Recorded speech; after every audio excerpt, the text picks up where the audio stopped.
Hello and welcome back to the Perth to Paisley podcast, episode number 116.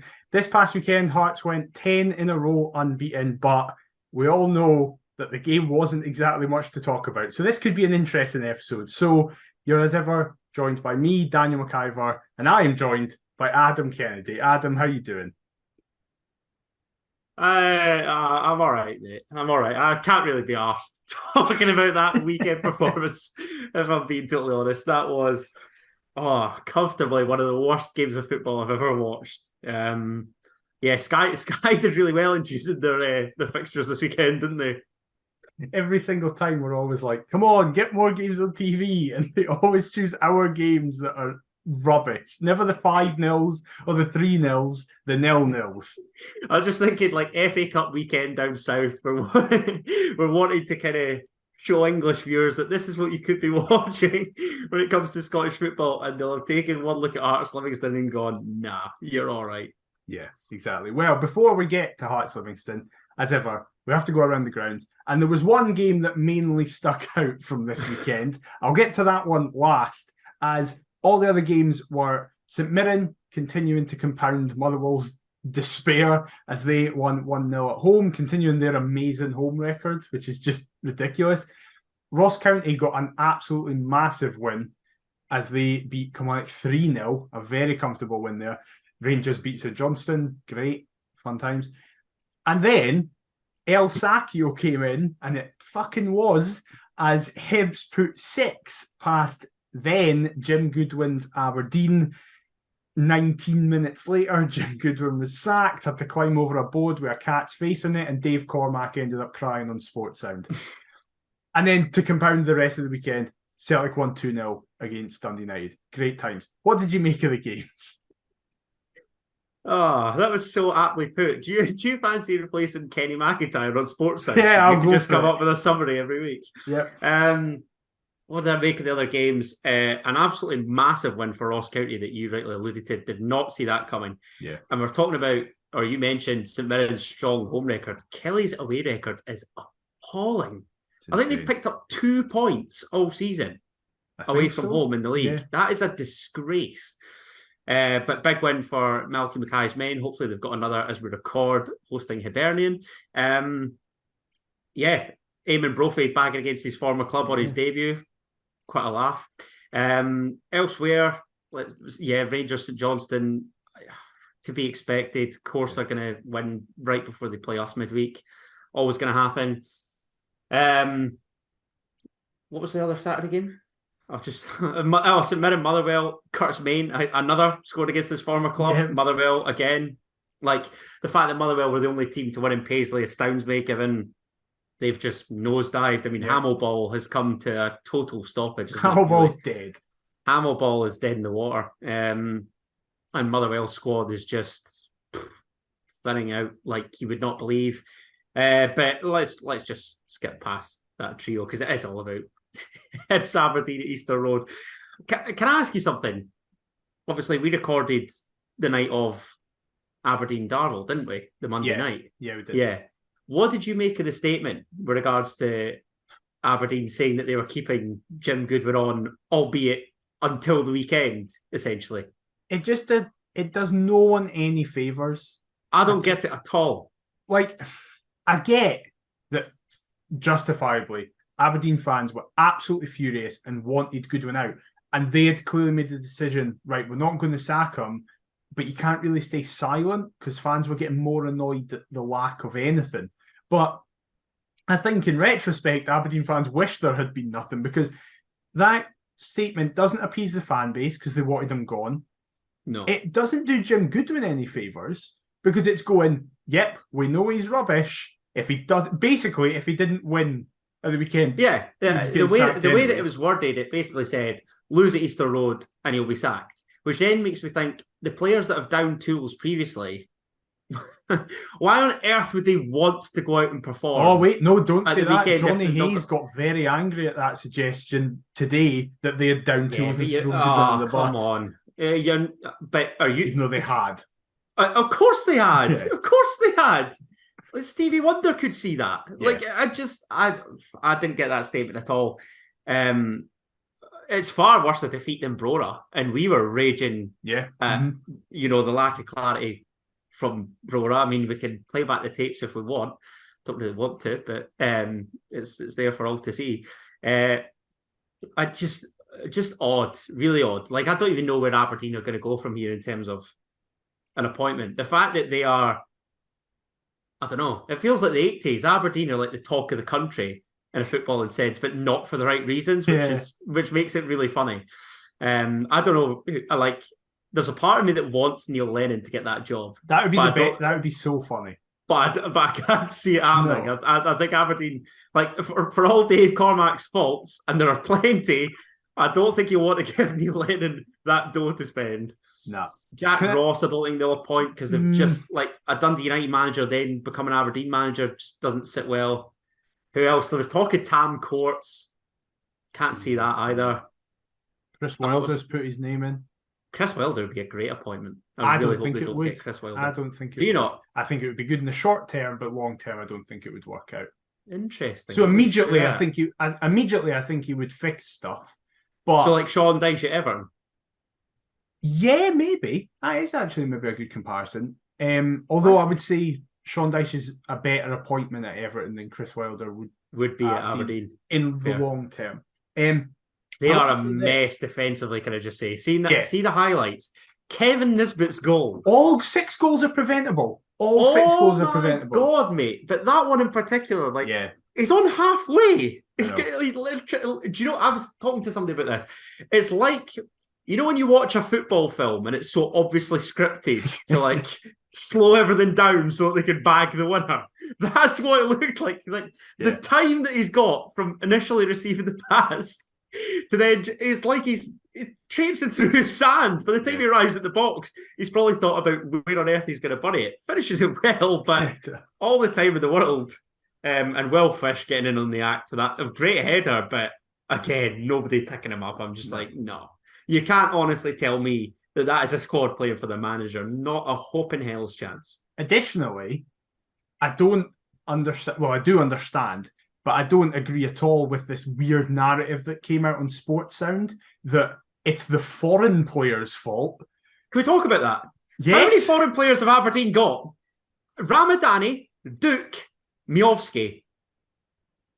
That's about it. 2 of them have been 2 of the best players this season. And Roos, the keeper, who's out injured. Yeah. What? It makes no sense. I couldn't believe that. And Sports Sound again, John Hughes, Ross McCrory, and Graham Shinney would get into the Hearts team. The B team. Ross McCrory and Graham Shinney would get into the Hearts team. On what basis? Mental. There's a reason why he got sacked by the Pars and hasn't been seen. Or his last 2 management jobs have been shocking. And then Celtic, I think United are just pleased that it wasn't another 9. To be honest, I can't really say much else about that game. I'm trying to drag this out because I really don't want to talk about. Right, well, we are. Livingston. We're talking about it. This is dire, man. That was so bad. I picked up a stomach bug on the Saturday and Sunday, and that was better than watching that 90 minutes. It really was. Well, Hearts travelled to the Tony Macaroni, or whatever the fuck it's called now, the stadium with 83 names. And no, the Tony Macaroni's right. Again, Hearts travelled, but I certainly didn't. Yeah, I didn't either. No chance. Not at all. And initially, we realised it was going to be an interesting day when the team came out. Because we certainly did. Robbie Neilson, in almost every situation, had to make 5 changes as Stephen Kingsley, Nathaniel Atkinson, Arestis Kiyomatozoglu, Yutaro Oda, and somebody else. No, it's 4. Humphreys. And Humphreys all came in.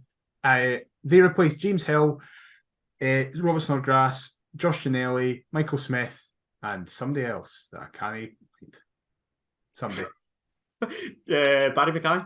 Barry Mackay, there we go. It doesn't tell me on the list, so I'll have to just remember who it was in the last game. Welcome to my world. This is exactly. Brutal.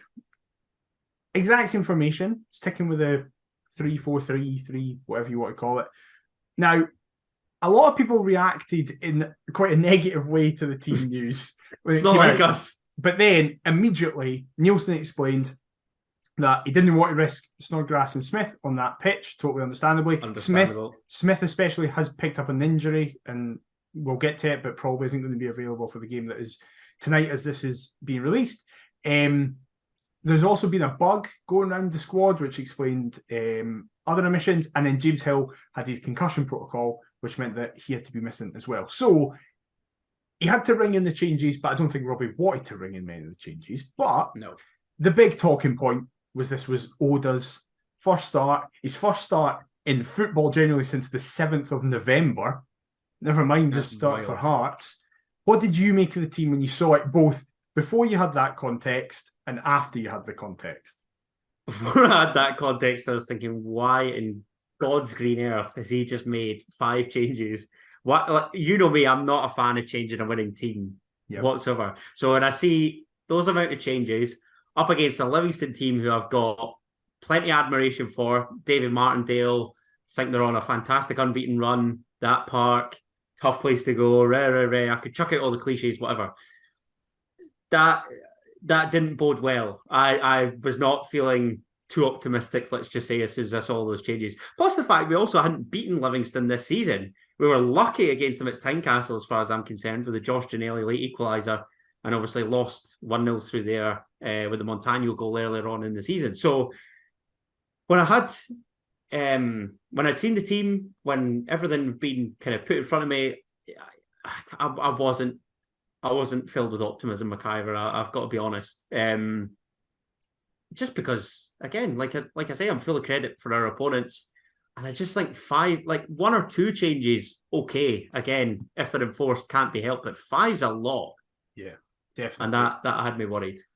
Well, if any of you watched this game, you'll know what this analysis is going to be like. The highlights package is just over 6 minutes on Hearts TV, and I have 7 highlights here, 3 in the first half, 3 in the second. So I'm going to slightly change it up a bit. Jesus. Instead of asking about each individual highlight, I'm going to ask you about each half. I'll explain the highlights that were present in each half and then go, what did you make of the whole thing? So the first half, the 3 chances were Cochrane had actually a really good corner, swung at the box in the 18th minute that is met by Shankland, but he heads over. Then we jump from the 18th to the 44th minute.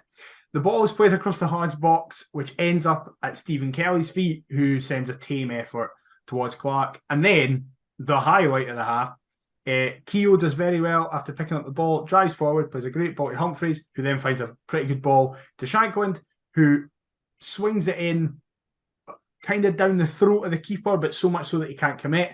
Oda, Humphreys, and technically Keogh at the back stick all rush in. Oda kind of makes contact with it, but not properly, and it spins out for a goal kick. Who cares really about the first 2? It's that final moment was the talking point of the half. That was the talking point of the half because there was absolutely jack that happened elsewhere. Yeah. That was pitiful. It really was absolute dross. Mate, honestly, like, what do you want me to say? I want you to answer this question. What did you make, or how have you felt the reaction to Oda's debut went? Well, as I expected it to. That everybody writes them off so quickly. I think, look, if you're talking to me about the half on the whole, let's strip it back, highlight by highlight here. This could take a while. The Lawrence Shankland header from the Cochrane corner, Shankland should do better, in my opinion, because I rate him that highly. And that was Alex Cochrane's only decent delivery of the day, because the rest of them were terrible.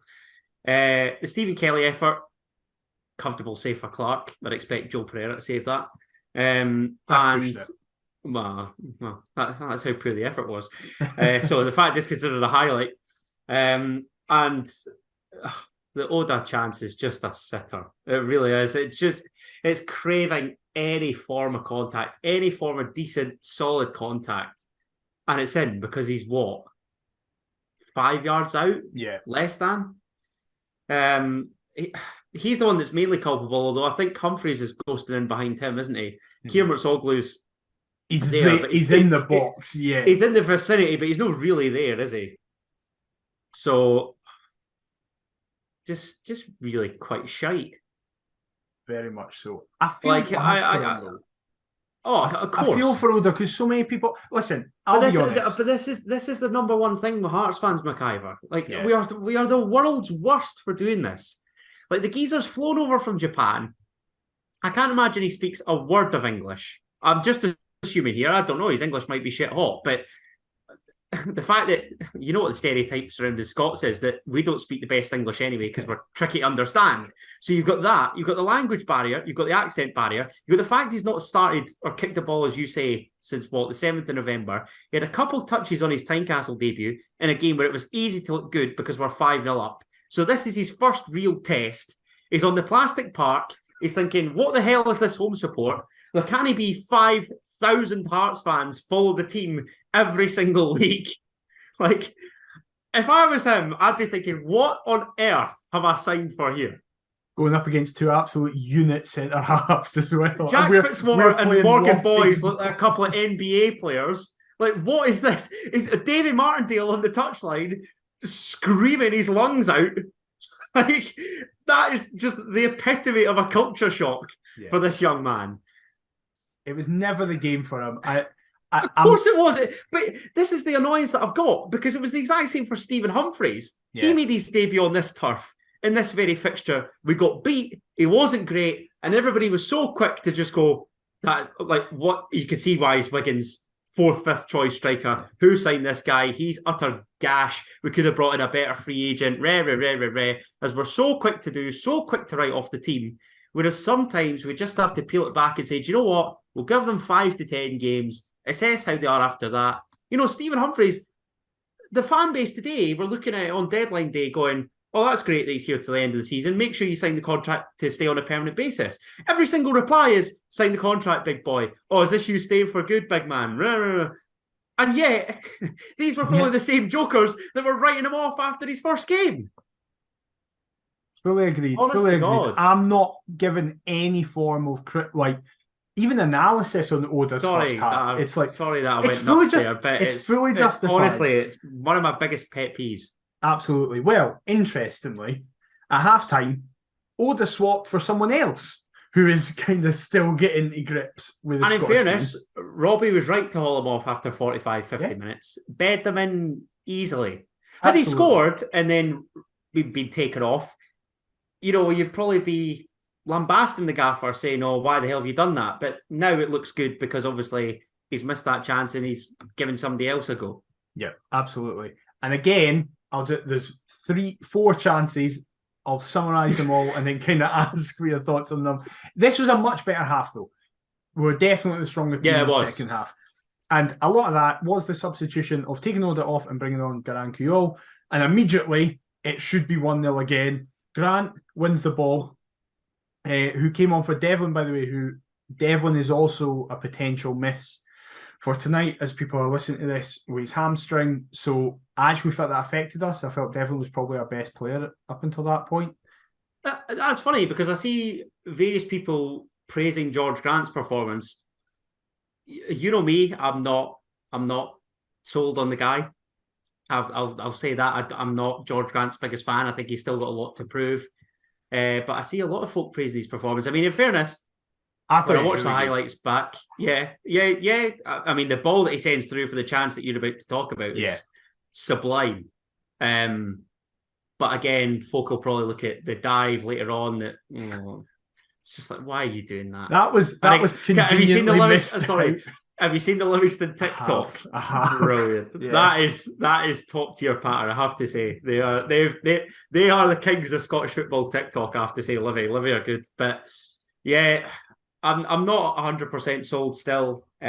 He's got a lot to prove, but this was probably one of his better games. I thought Grant came on, did really well, and he wins the ball here, plays Humphreys in on the counter. He does what he should have done against St Mirren and plays in Kuol perfectly, who, after 2 attempts, can't find the back of the net as he hits them both right at Shamal George. Then Humphreys hits an effort inside the box, which is easily claimed. And then there's kind of the other big moment, but for Livingston, he then just sends it from his hands. Ball bounces. Stephen Bradley, who has so far come into Livingston, done really, really well. He looked a player in this game. Chips Clark, who's kind of in no man's land. And Kai Rolls manages to make a goal line clearance that is inch perfect. It's absolutely fantastic. Keeps it in 0-0. The other two are just kind of Humphreys has a chance from the edge of the box, saved by George, and Morgan Boys hits a shot that Clark does well to palm away. And that was all that she wrote. That was it, but an hour and a half from my sick bed that I'll never get back. Yeah. What a total waste of time. Yeah, it's a good laugh, isn't it? The two moments are Garang's miss and then Rolls' clearance.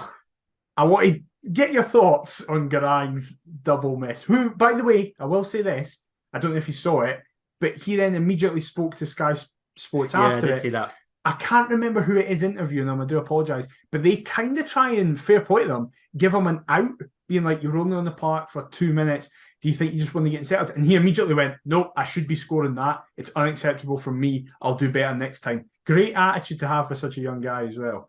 Was just about to say the exact same thing. That, to me, just screams an older head on young shoulders. He's obviously well aware of the hype surrounding him, the reputation that's perhaps unfairly been put on him that he is this supposed wonder kid, you know, one for the future, all that jazz. He has obviously secured his move to, you know, a soon-to-be Premier League giant that you'll be obviously very happy to hear. They're currently winning 1-0 already in the semi-final. Who scored? Please tell me it's Callum Wilson. No, it's Longstaff. This is how this game's going. Fucking Sean Longstaff is scoring goals. No, Wilson first goal. No matter. On to the next one. But he's obviously well aware that he needs to go out, get games. He's got compatriots aplenty at Hearts. He's chosen Hearts to, I don't know, beef up a little bit, sort of get used to British football and what have you. And obviously wants to go right to the very top. So that's the mentality that he's got to have, and fair play, because what was he, 18? Yeah. And he's come out and said that openly. That takes some cojones, some ghoulies, young man. So fair play to you. And then, speaking about his compatriot, how good is that clearance from Rolls? Because he takes it on the volley, and if he mistimes that by a centimetre, he's going into the back of the net with the ball and looks an absolute idiot when he could have just stopped and done it. But he's got that confidence, and just genuinely, he's just that good that he's like, I can do this. 5-year deal. I know. We are going to make an absolute mint, honestly. We are going to get what Hibs thought they should get for Ryan Porteous. Hardy Souttar's just went for 15 million. If we play it correctly. I know, I see Dundee United are supposedly scooping up 2-3 million for their sell-on. Yeah. Ridiculous. Yeah. Kairos, what? Wow. I mean, he's played it over World Cup, McIver. I know. And he's just... What did they reach? The round of 16? Like, they got knocked out by Argentina. Yeah, the eventual winners. He's just really good, isn't he? Like, really good. I will say this, though. 10 million minimum. Yes. That is the game. And listen, it was a disappointing one, but we said last week we'd take a point. And it wasn't I predicted one of those a point, games, but I thought it'd be a score draw. I thought it'd be a much more entertaining contest. The game let us down. The results not really let down. Is that what you were going to say? Yeah. And a lot of people, you can have games that are shit in the sense of Livy were peppering us constantly and we're like, this is a shit performance, what we're doing. When actually it was a shit game of football. Like neither team did well. Like, I think a draw was a fair result, given it was two teams flinging shite at each other primarily. My only concern is kind of the table, because I've got to be honest, I thought that third was as good as done. I really did. But now looking at it, I mean, we're 7 points clear of Livingston, albeit they've got a game in hand, could potentially cut that to 4. Hopefully Ross County do a number on Hibs as we record. It's still 0-0. Mm-hmm. But Hibs are now 9 points behind us, but they would go to 8. But obviously, as it is. I would argue, with everybody under Livingston, we almost have an extra point because of our goal difference. Yeah, that's fair. I say this just before we get an absolute fucking hiding of Rangers and it kills the goal difference completely. But that's kind of what I was alluding to. Like, I thought the third was good to go, but I think this is sort of a gentle reminder that it's far from finished. Yeah, really. I think so. We're still, you know, the perceived favourites amongst many to finish third again, and that would be fantastic. But I think this is a nice little wake-up call whereby, yeah, we weren't at our best, still came away with a point at a tricky venue against a tricky opponent. And it's one of those games where we'll gladly forget about it so long as we pick up the points that we're expected to and go on and cement a third place finish yet again. And I will say, end kind of January on a positive note. That a lot of people were saying this last night on Twitter. That's us now played 6 games. We've won 4, drawn 2, kept 5 out of 6 clean sheets, and the only game we didn't keep a clean sheet in, it was a deflected set piece. We haven't conceded from 6 in open play. Xander Clark I don't think anybody could have expected them to come in and be this good coming in. That is obviously helped by a defence that just seems to be transformed now that they have settlement within it. That 6-game run includes 2 Derby batterings, biggest result against Aberdeen in their history. It's been a fantastic month and one that I don't think really anybody could have predicted it would be this good. No, you could argue since the World Cup break, it's been brilliant. Yeah. I mean, Aberdeen were sat in third, looking comfortable. What were we 4 points behind them before when the World Cup split ended? I want to say 4 or 5. Yeah, I'm not 100%.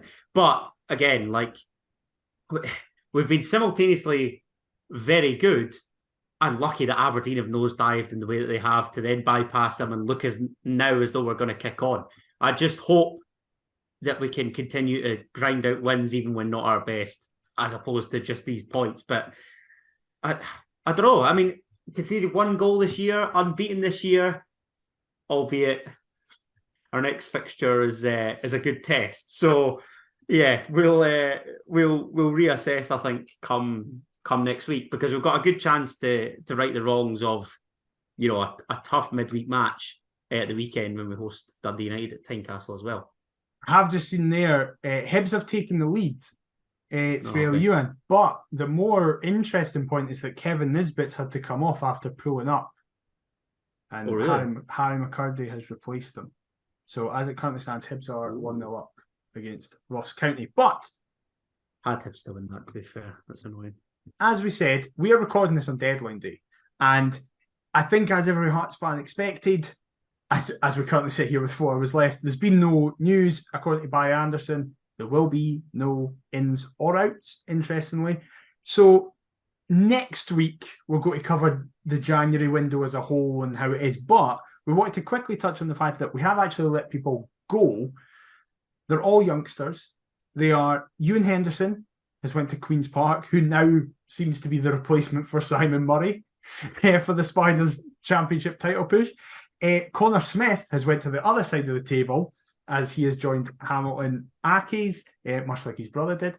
And then finally, Scott McGill's went to the middle ground of the Championship as he's joined Wraith. Now, you might disagree with this, but I would say I think that is the end of 2 out of those 3 careers at Hearts. You're going to say Ewan Henderson and Connor Smith? Yes. I actually do agree with that, sadly. How do you feel about that? Sadly, because I can't help but notice, right, that everything's going so well on the park. We recruit young players really well, but this has been a recurring issue at Hearts for a good wee while that we can't seem to bring through our own, really. Which is the only real exception in that time.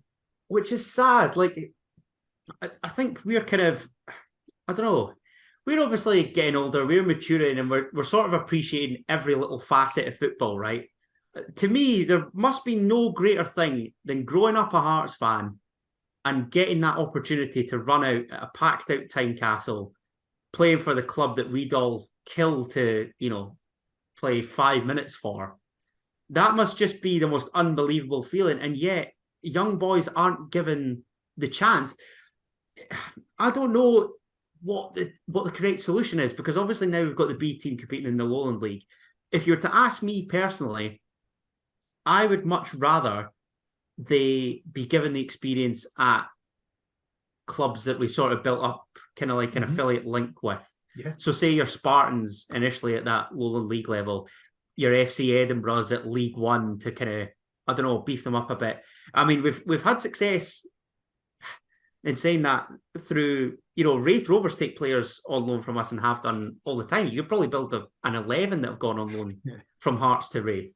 So I don't see why we haven't set up kind of these pathways. Why, I don't know. This might just be a podcast for a totally another time, but it does really irk me that Hearts can't seem to produce their own and sort of mold them into becoming established players for the football club. But has anybody got the correct solution? I don't know. I don't know what you would do. It is interesting because I agree with that. I think we've just not been getting the quality out of it that the club of our size should. As I say, apart from the 13-14/14-15 team, which was very different, it had to suddenly be the starting 11, and it helped. That was with our hands tied behind our back. Yeah, and it did create your Pattersons, your Robinsons, your Holts, your Walker, Nicholson, Kings. That they were successes to some more than others. But since then, you'd probably say the two are Aaron Hickey, and to a much lesser extent now, but it looked like it was going to be higher, Harry Cochrane. Yeah. That's kind of it. And even then, Harry Cochrane isn't a success from the academy. He had a brief. He burned very brightly, but very quickly. And for example, Ewan Henderson, though. Well, now he's at a lesser level than the three players that you've just mentioned, who have been clinging on to deals at Hearts for the past few years.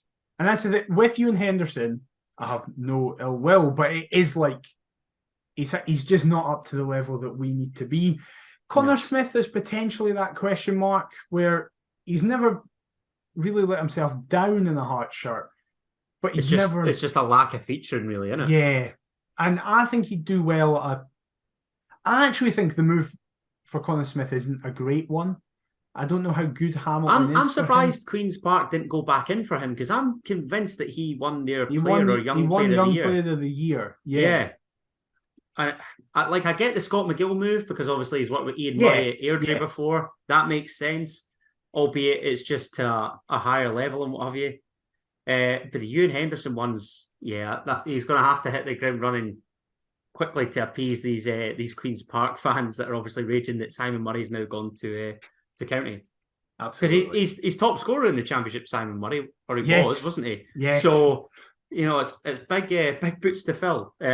So, do you know what? Good luck to him. I mean, it probably is the end of two or three. Scott McGill's somebody that we should be keeping an eye on, given that, I say, really impressed at Airdrie. Now it's going to be interesting to see if he can cut it at Championship level. But the other two, I think it's only a matter of time. Yeah, which is a shame. I just saw there. Simon Murray has played 22, scored 15, got 6 assists. Very impressive. He's on fire. Dipo Akinyemi as well. Everybody's ranting and raving about him, obviously down here. Exact same stats. Still, and he started the season like a train. I had heard through the grapevine that had Kevin Nisbet moved on in this window, obviously now it doesn't look like it's going to happen, but had Kevin Nisbet moved on, that Hibs were lining up Big Dippo as a Nisbet replacement, which would have been interesting. He'd have been getting unfollowed on all the socials from me, that's for sure. So yeah. Well, we move on from the youngsters to the first team, as we've got a very big couple of days ahead of us, as 2 back-to-back home games. One is midweek as you're listening to this on the day of release. One's on Saturday. But first is the bigger one. Rangers travel to Tynecastle to play, as we've heard from Michael Beale yesterday, the actual third biggest team in Scotland, which is terrifying considering he seems to be a wizard and put a hex on Aberdeen. So now you can expect everything to go disastrously wrong, and we'll finish 6th. I told you lot, far from finished. This is it. Strap yourselves in. Now, how are you feeling ahead of this? There's rumours, I've seen all today, that they're going to start both Cholak and Morelos up front. That scares me. I can't see that. I can't see either, but it's just been on the grapevine. Is there any... So, the assumption is we're probably not going to have Devlin or Smith. So it's going to be Atkinson starting at right wing back and either Keogh or Grant with Snodgrass. You surely have to play Grant in that system. You can't have a midfield two of Keogh and Snodgrass. I think it'll be Grant. And given his Livingston performance as well. The Smith one I didn't know about because I'd accounted for Devlin missing out. But I agree with you. I think he'll go Clark, Hill back, yeah? James Hill and Andy Halliday are both back for the game. Hill, Civic, Rolls, Cochrane, Snodgrass, Grant, Atkinson over the middle, Gino, Mackay, Shankland. I think that's pretty standard. Which again, 5 changes or 4 or 5 from that again. I don't know. Do you know what? The recent performances at Tynecastle, I was going to say at Tynecastle and Ibrox, but primarily Tynecastle against Rangers have really irked me. I don't think we should have anything to fear, really, if I'm honest. But they will go into the game as favourites. They're obviously under very good form under Michael Beale. They've only dropped the 2 points, which of course was that Old Firm game. What is it? 8 wins from 9 or 9 wins from 10? I was about to say, I'm surprised you say we've got nothing to fear when Beale is like unbeaten and they've done very well under him. I know what you mean though. Your general point. They're still in transition. Yeah. To me, like what's scary is he's getting these results with the squad that's not his. I know he's worked with the majority of them before, but obviously he's brought in Cantwell, he's brought in Raskin. But at Tynecastle, I'd like to think that we're a good enough side that we can give anybody a game, McIver. It all depends on which Hearts turn up. If it's the Hearts that... well, exactly. And everybody's talking about how Celtic are supposedly streets ahead of Rangers, so there's no reason why we can't give Rangers a good game. Will we? I don't know. That's the big question. I don't know, because I just think there is something about Rangers that we've just not laid a glove on them since Halkett's equalised at Ibrox, and that was yonks ago. That feels like it was a lifetime ago. Yeah. I want a score prediction. Have we even scored against Rangers since then? I don't think we have. That might be a quiz question, so let's see what happens. Okay, come on. 2-0 Rangers. I'll just build it up to high heaven. Well, I'm not confident. I don't know. Well, I'd like to think they will lay a glove on them, but I'm just viewing it like don't get your hopes up because you're only going to get disappointed. Yeah. So if I go in negatively, then it can only get better. Otherwise, it's bang on. Well, currently, me predicting draws has meant we've went unbeaten. So I'm going to go 0-0. Nice. Let's see what happens. Jesus, this must be the first time ever that you've predicted a more positive outcome than me. Yeah, absolutely, definitely. Oh God, we're either battering them or getting battered. Battered, yeah. And then on Saturday we play Dundee United, the fixture that I now look forward to most because every game is this amazing. Will be goals galore. However, we always seem to have really bad injuries whenever we play Dundee United, so let's avoid that. At Tannadice, it's mainly at Tannadice. Hopefully, it's not the case at Tynecastle. I assume you're picking almost an identical team with the caveat that Smith and Devlin are potentially back. For that, what's your score prediction for that one? 5-4. Fair enough. I don't know. I'm going to go 4-all. So let's see what happens. No, I'll go 3-1 Hearts. Fair enough. I'm going 4-all. Confident. I don't see why we can't. I mean, what did we beat them? 4-1 earlier at Tynecastle. Yeah. And was it 2-all? Was it 2 each up there? Yeah. Yeah. On Christmas Eve. Oh God. I was there. Talk about that. Yeah, that was dreadful. Before we move on to the quiz, though, nice. We do have the Scottish Cup draw you mentioned because we kind of I just conveniently forgot last week. I was we were too excited. Exactly. Sorry, gang. Sorry.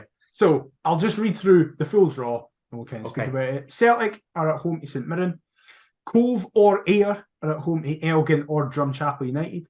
Darvel are at home to Falkirk. This is I was going to say, was this Aberdeen or Darvel? Yeah, it says Darvel. This is on the official SFA website. They've not updated it. Imagine that they've not updated that. Shock horror. When you said Elgin or Drumchapel, I'm pretty sure Elgin went through. What was the other one you said? Cove and Ayr. Who won? Are playing tonight, I think. Okay. And it's currently 1-0 to the Honest Men up at Cove. after they won 5-0 last Friday Yeah, night. did. It's not going well for Paul Hartley on his return, I've got to say, which is a shame. Dundee United are at home to Killie. Did Linlithgow and Wraith play? Yeah, Rovers won 2-0. Right, play Motherwell. Did Inverness and Queen's Park play? No, they're playing tonight, currently 0-0. Right, Livingston will play one of them. Rangers are at home to Partick Thistle, and then the draw that matters to us, we are away at Hamilton. This is all I'll say. I sat down and watched the draw, and before it I went, please give us Hamilton. And we got Hamilton. I would have liked it to have been at Tiny, but as draws go, you can't really complain about getting the bottom placed second tier side. No, I think that was as good as we could have got. I mean, Darvel at Tynecastle would have been interesting. No, or Falkirk at Tynecastle. Do not want Darvel. No, and Tynecastle would do them. No, we would. Auchinleck Talbot 1-0. Yeah, but smashed Auchinleck 5-0 under true. Robbie. That's fine. Come on. True. Aye. No, yeah, I was actually hoping for Falkirk at Tynecastle for some reason. Don't know why. Just because I think they're like the lowest ranked league club left still. Is that right? Yeah, it is. Aye. Yeah. Because obviously Darvel being the only non-league. Oh, no, Elgin. Darvel in and amongst all that. Oh, and Elgin, sorry. Aye. I certainly wouldn't fancy a trip up to Elgin. Oh, Jesus, God. You're all right on a Friday night. Yeah, you're all right. No, Aki's away on a Friday night will do. Yeah, albeit exactly. their ground. Like, unless if you get the stand behind the goal, you're all right. That's all right. If you're in the shed on the side, Jesus wept. Yeah. Oh God, Absolute nightmare. Yeah, I've not been to Aki's since we beat them. Was it 4-1 under Levine the opening day, and then we went top Callahan of the league? Scored. No, it was. No, that was the season before we beat them 2-1. It was Haring. Stephen McLean scored a good goal. Did Naismith score? Naismith. And was it Haring Brace? Haring got two, I think, aye. Yeah. Haring Brace, Naismith, McLean, aye. Great day out.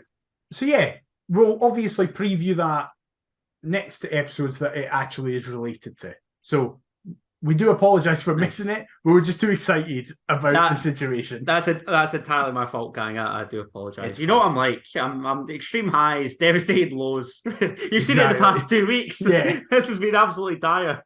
Exactly. Well, last week I was loving life, so there you go. Hopefully, this isn't dire, the quiz. Oh God, right. I'm definitely not going to be living life here. Here we go. Right. Question number 1. We of course have true or false, a couple of normal ones, a multiple choice, and who am I? Oh, you're not starting with a true or false. No, no. Right, okay. True or false is later, much later. Oh, we're starting with the first question, and in typical Daniel fashion, where apparently the quizzes are random. With the Oscar nominees out this past week, which film that has been nominated, which features a best lead actor, features a character regularly throughout the film wearing the 98-99 Hearts home top?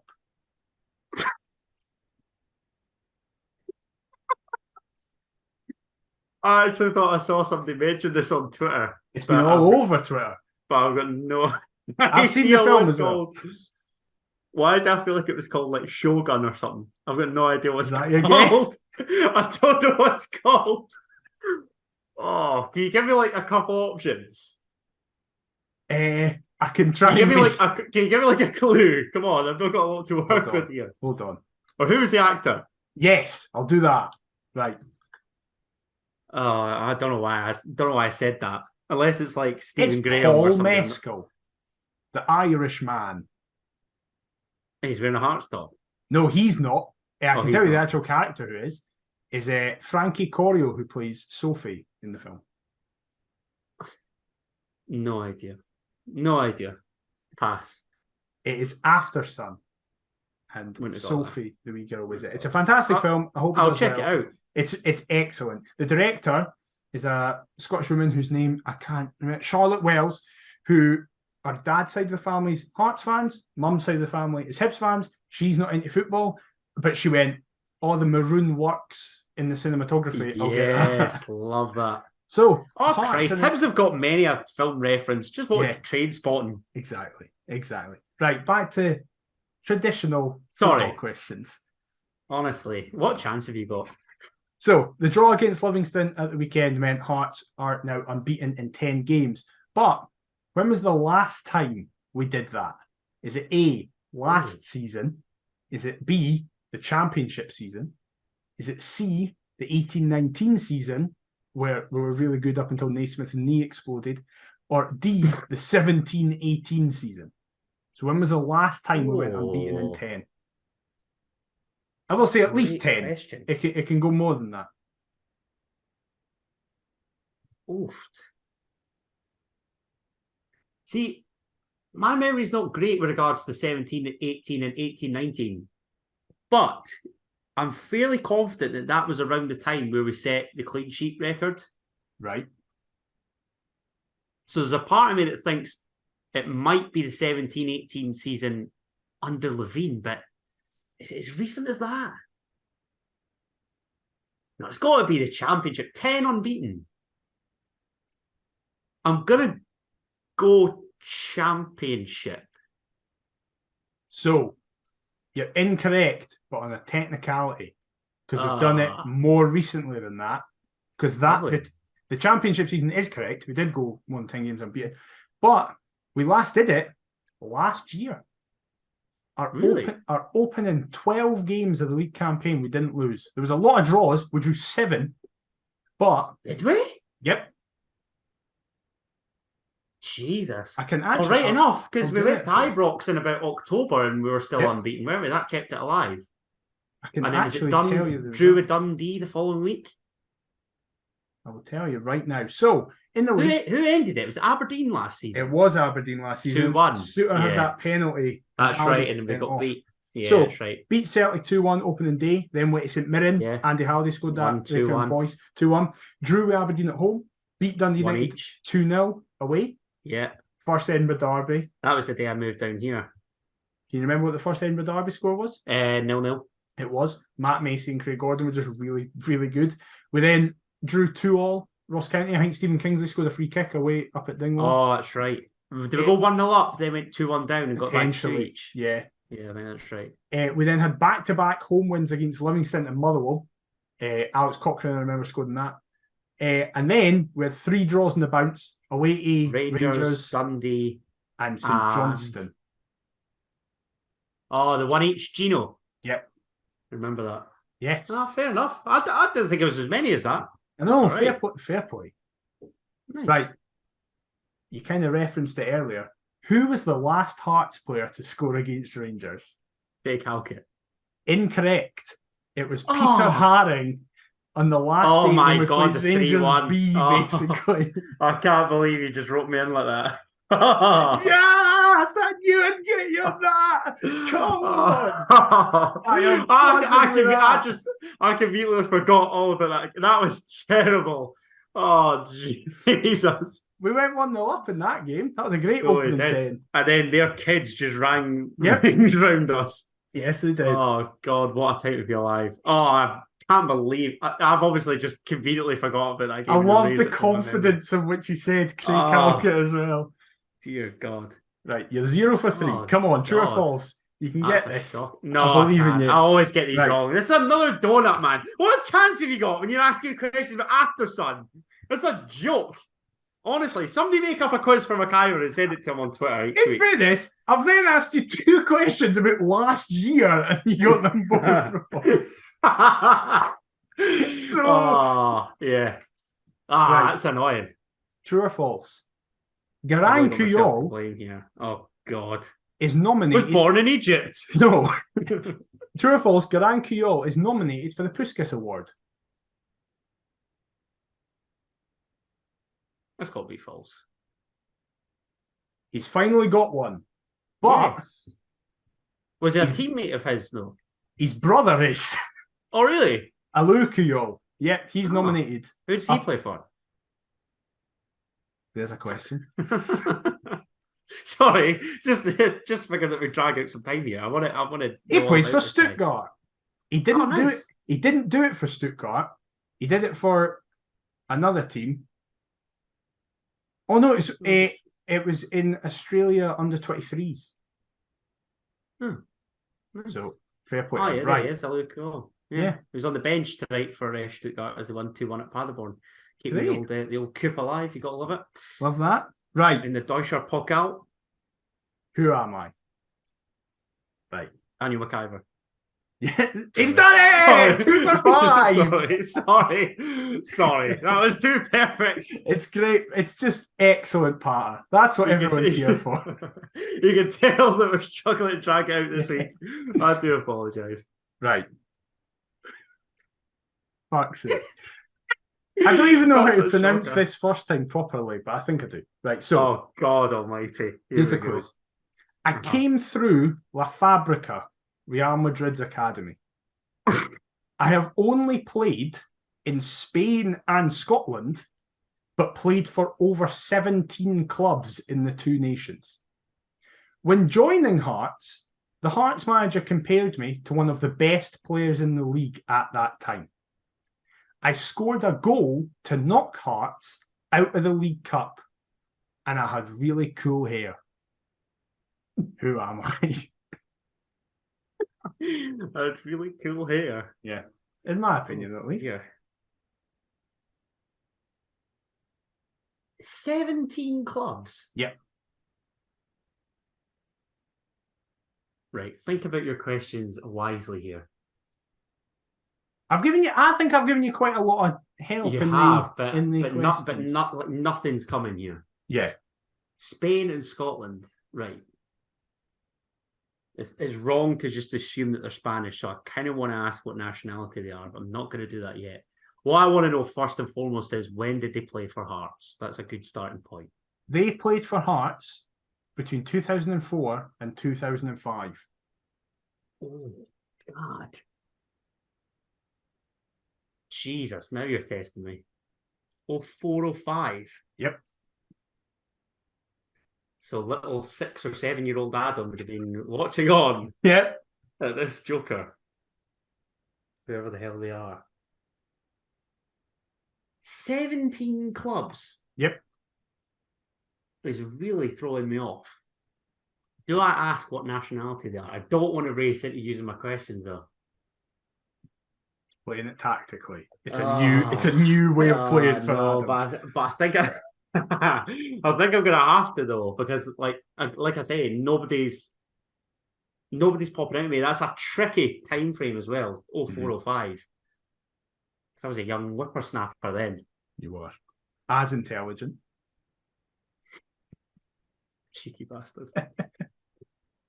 Probably more intelligent then. I was going to say. Oh God. Yeah, what nationality were they, McIver? I don't know. The individual in question was Spanish. They were Spanish. Spanish 0405. Oh God.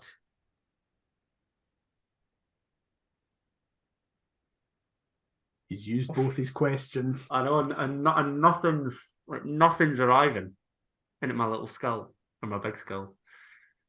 Big skull, no much in it. My big empty skull. Have you got any names in your head at all? None at all. That is shocking. I'm trying to think of like a Fernandez.